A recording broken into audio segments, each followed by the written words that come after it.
अगला सवाल, ठीक है, ये सवाल अच्छा है। क्या बोल रहा है? Between two polaroids placed in cross position, एक थर्ड पोलराइड को मैंने इंट्रोड्यूस किया है।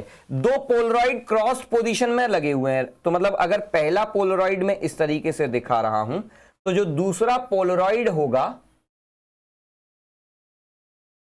ये कुछ इसके परपेंडिकुलर डायरेक्शन में है, ठीक है। और इसके बीच में हमने क्या किया है? एक तीसरा पोलराइड डाल दिया है,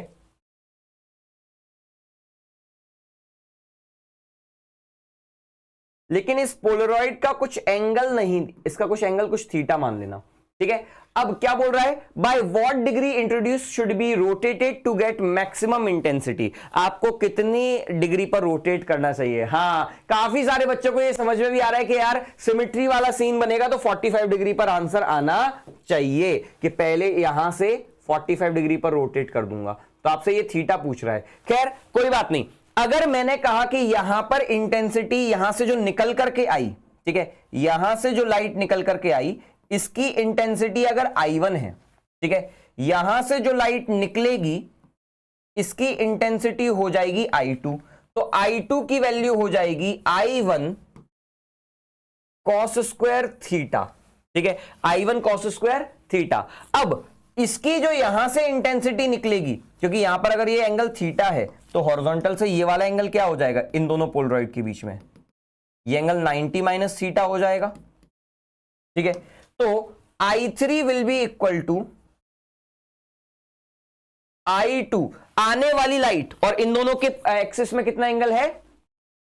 cos स्क्वायर 90 माइनस थीटा, तो I3 is equals to I1 cos square theta, इसको लिख देता हूं sin स्क्वायर थीटा, ठीक है। तो ये हो जाएगा I1,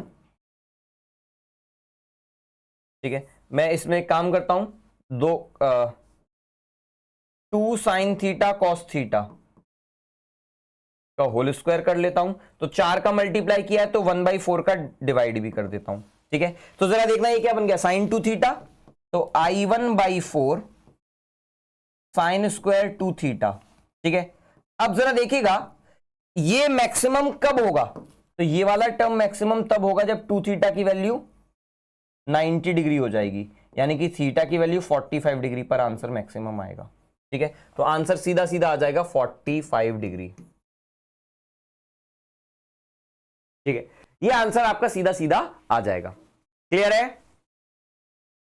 हाँ, मैल्यूज लॉ का सवाल था, ठीक है, वेव ऑप्टिक्स चैप्टर से।